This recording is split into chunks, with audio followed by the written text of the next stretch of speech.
BBC বাংলার সান্ধ্য অধিবেশন প্রবাহতে আপনাদের স্বাগত। আজ আপনাদের সাথে লন্ডন স্টুডিও থেকে আছি মানসী বড়ুয়া। বাংলাদেশের সর্বশেষ গুরুত্বপূর্ণ আপডেট সংবাদে আপনাকে স্বাগত। শুরুতেই সংবাদ শিরোনাম, পরে বিস্তারিত। প্রথমেই জানাবো আমাদের হাতে থাকা সর্বশেষ গুরুত্বপূর্ণ সবথেকে তাজা আপডেট সংবাদ। আইপিএল ইস্যুতে বাংলাদেশ ভারত বাণিজ্যে প্রভাব পড়বে না। আইপিএল ইস্যুর কারণে বাংলাদেশ ও ভারতের বাণিজ্যে কোনো প্রভাব পড়বে না এমন কোনো কিছু বর্তমানে দেখা যাচ্ছে না বলে মন্তব্য করেছেন বাংলাদেশের বাণিজ্য উপদেষ্টা শেখ বশিরউদ্দিন আজ সচিবালয়ে নতুন আমদানি নীতি আদেশ সংক্রান্ত এক বৈঠকের পর সাংবাদিকদের প্রশ্নের জবাবে তিনি এমন মন্তব্য করেছেন। এরপর জানাবো নির্বাচনের পর কি করবেন প্রধান উপদেষ্টা, জানালো প্রেস উইং। আসন্ন জাতীয় সংসদ নির্বাচন ও গণভোট শেষ হওয়ার পর অন্তর্বর্তীকালীন সরকারের প্রধান উপদেষ্টা ডক্টর ইউনূস কি করবেন এ নিয়ে বিভিন্ন তথ্য জানিয়েছেন তিনি। এ বিষয়ে খুবই গুরুত্বপূর্ণ সংবাদ জানাবো, সঙ্গেই থাকুন। এদিকে আটপাড়ায় তরুণের মরদেহ উদ্ধার, মৃত্যুর আগে ফেসবুকে আবেগঘন স্ট্যাটাস। নেত্রকোনার আটপাড়া উপজেলার বানিয়াজান ইউনিয়নের মির্জাপুর গ্রাম থেকে মাহিবুর রহমান ৩২ নামের এক তরুণের ঝুলন্ত মরদেহ উদ্ধার করেছে পুলিশ। আজ স্থানীয়রা মরদেহটি পড়ে থাকতে দেখে পুলিশকে খবর দেয় নিহত মহিবুর রহমান ওই গ্রামের বাসিন্দা। ফেসবুকে তিনি একটি আবেগঘন স্ট্যাটাস দিয়েছেন। এ বিষয়ে খুবই গুরুত্বপূর্ণ সংবাদ জানাবো, সঙ্গেই থাকুন। জানাবো আসামের মুখ্যমন্ত্রীর মাথায় টিউবলাইট আছে, ঘিলু নেই, কেন বললেন ওআইসি। ভবিষ্যতে ভারতের প্রধানমন্ত্রী হিসেবে একজন হিজাব পরিহিতা নারীকে দেখার আশা প্রকাশ করেছেন অল ইন্ডিয়া মজলিস ইত্তেহাদুল মুসলিমিন বা প্রধান আসাদুদ্দিন ওআইসি। তার এই মন্তব্যকে ঘিরে ভারতের রাজনৈতিক ঝড় সৃষ্টি হয়েছে। ওআইসির মন্তব্যের জবাবে আসামের মুখ্যমন্ত্রী হিমন্ত বিশ্ব শর্মা বলেছেন, ভারতের প্রধানমন্ত্রী সবসময় একজন হিন্দুই হবেন। এরপরই তার মাথায় টিউবলাইট বা তিনি অন্তঃশ্বাস শূন্য ব্যক্তি বলে মন্তব্য করেছেন আসাদুদ্দিন ওআইসি। এবং সর্বশেষ জানাবো মুম্বাইকে বাংলাদেশি মুক্ত করব বলেন মহারাষ্ট্রের মুখ্যমন্ত্রী। ভারতের মুম্বাই শহরের মিউনিসিপাল নির্বাচনের জন্য বিজেপির নেতৃত্বাধীন মহাজোটী জোট তাদের নির্বাচনী ইশতেহার প্রকাশ করেছে। ইশতেহারে প্রযুক্তি নির্ভর শাসন ব্যবস্থা থেকে শুরু করে ভারতের বাণিজ্যিক রাজধানীকে একটি বৈশ্বিক পাওয়ার হাউসে পরিণত করার প্রত্যয় ব্যক্ত করেছেন। পাশাপাশি তিনি বলেছেন, আমরা নতুন করে সবকিছু করতে চাই, আমরা এখান থেকে বাংলাদেশিদের বিতাড়িত করব। প্রিয় দর্শক, এতক্ষণ শুনছিলেন সংবাদ শিরোনাম, এবারে বিস্তারিত। তবে তার আগে বন্ধুরা অনুরোধ থাকবে এই সংবাদটিতে একটি লাইক দিন। এই চ্যানেলে আপনি নতুন হয়ে থাকলে আমাদের সংবাদটি দেখতে দেখতে চ্যানেলটি সাবস্ক্রাইব করে রাখুন। কমেন্ট করে বন্ধুরা আপনার মূল্যবান মতামত জানিয়ে দিন আপনি বিশ্বের কোন দেশ থেকে বা বাংলাদেশের কোন স্থান থেকে আমাদের সংবাদটি দেখছেন এবং শুনছেন। আর বন্ধুরা সংবাদটি আপনার সোশ্যাল মিডিয়া ফেসবুকে শেয়ার করে বন্ধুদেরও দেখার সুযোগ করে দিন। গাজা যুদ্ধে আপনি যদি নিরীহ ফিলিস্তিনিদের ভালোবেসে থাকেন, কমেন্টে ইয়েস লিখে বিশ্ববাসীকে জানিয়ে দিন। এবারে বিস্তারিত।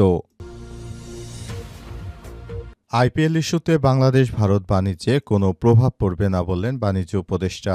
আইপিএল ইস্যুর কারণে বাংলাদেশ ভারত বাণিজ্যে প্রভাব পড়বে এমন কোনো কিছু বর্তমানে দেখা যাচ্ছে না বলে মন্তব্য করেছেন বাণিজ্য উপদেষ্টা শেখ বশিরউদ্দিন আজ সচিবালয়ে নতুন আমদানি নীতি আদেশ সংক্রান্ত এক বৈঠকের পর সাংবাদিকদের প্রশ্নের জবাবে এমন মন্তব্য করেছেন তিনি। বাণিজ্য উপদেষ্টা বলেছেন, বাংলাদেশ উদার বাণিজ্যে বিশ্বাস করে, সব দেশের সঙ্গে উদার বাণিজ্য করতে চায় বাংলাদেশ। যতক্ষণ পর্যন্ত বাংলাদেশের অভ্যন্তরীণ বাণিজ্য বাধাগ্রস্ত না হয় সে পর্যন্ত আমরা দেশ স্পেসিফিক কোনো বাইলেটারাল সিদ্ধান্ত নেব না। সামগ্রিকভাবে আমরা উদার বাণিজ্যে বিশ্বাসী। ভারতের সঙ্গে বিভিন্ন ব্যবসায়িক কার্যক্রম স্বাভাবিকভাবে চলছে বলেও জানান শেখ বশিরউদ্দিন। ভারতের সঙ্গে বিভিন্ন ধরনের ট্রেড মেজার্স নেওয়া হয়েছে, এটার কোনো ইম্প্যাক্ট এসেছে কিনা সেটাও দেখছেন বলে জানিয়েছেন তিনি। বাণিজ্য উপদেষ্টা উল্লেখ করেছেন, রমজানের নিত্যপণ্যের বিষয়ে সার্বিক পর্যালোচনা করতে 19 জানুয়ারির অংশীজনদের সঙ্গে বৈঠক করা হবে। এদিকে বাণিজ্য সচিব মাহবুবুর রহমান বলেন,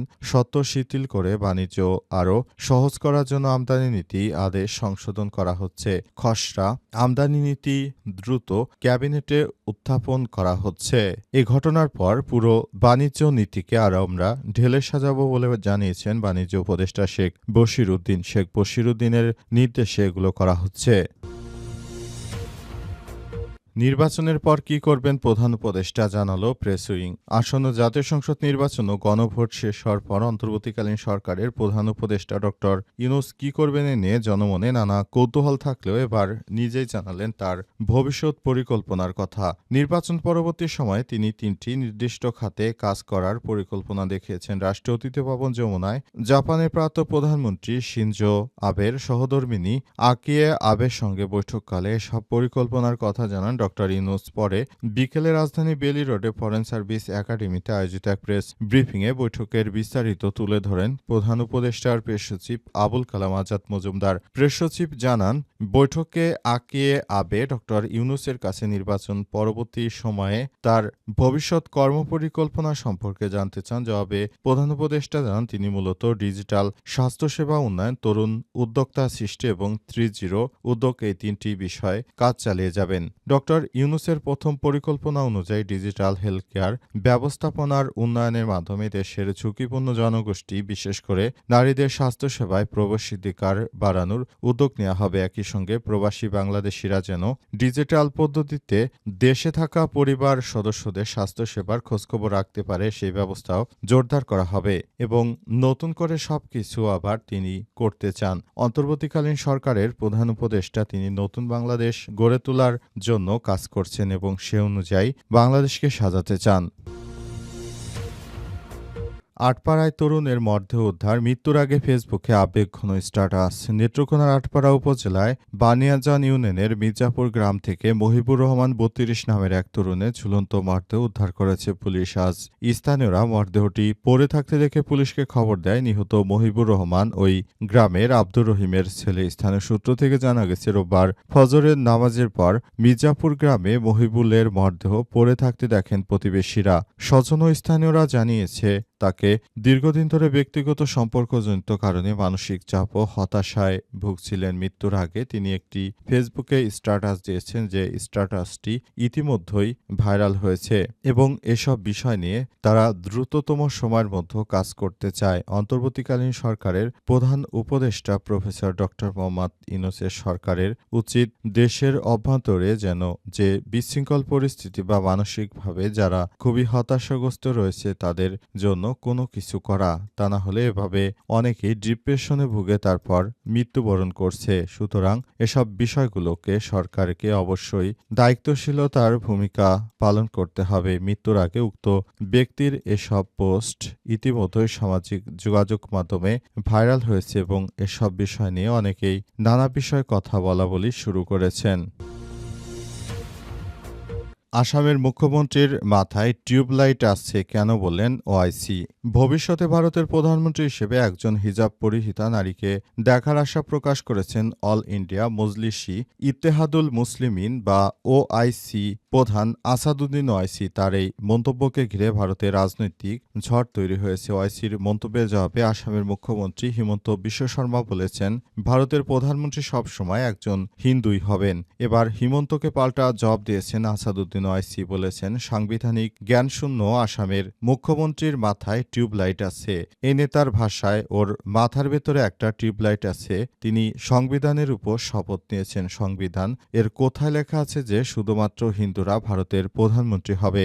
আজ মহারাষ্ট্রের সোলাপুরে একটি নির্বাচনী সভায় বক্তব্য রাখতে গিয়ে ওয়াইসি ভারতের সংবিধানের অন্তর্বিভক্তিমূলক চরিত্রের কথা তুলে ধরেন। তিনি বলেন, ভারতের সংবিধান অনুযায়ী যে কোনো ধর্ম ও বর্ণের মানুষ প্রধানমন্ত্রী হতে পারে। ওই বক্তব্যের পরই বিতর্কের সূত্রপাত হয়েছে। ওআইসি কে বলতে শোনা গেছে, পাকিস্তানের সংবিধানে স্পষ্টভাবে বলা আছে যে শুধুমাত্র একটি ধর্মের মানুষই সে দেশের প্রধানমন্ত্রী হতে পারে, কিন্তু ভারতের সংবিধান প্রণয়ন কমিটির প্রধান বাবা সাহেবের সংবিধান বলে ভারতের যে কোনো নাগরিক প্রধানমন্ত্রী, মুখ্যমন্ত্রী কিংবা মেয়র হতে পারে। আমার স্বপ্ন একদিন এই বাংলাদেশের প্রধানমন্ত্রী হবেন একজন হিজাব পরিহিতা কন্যা।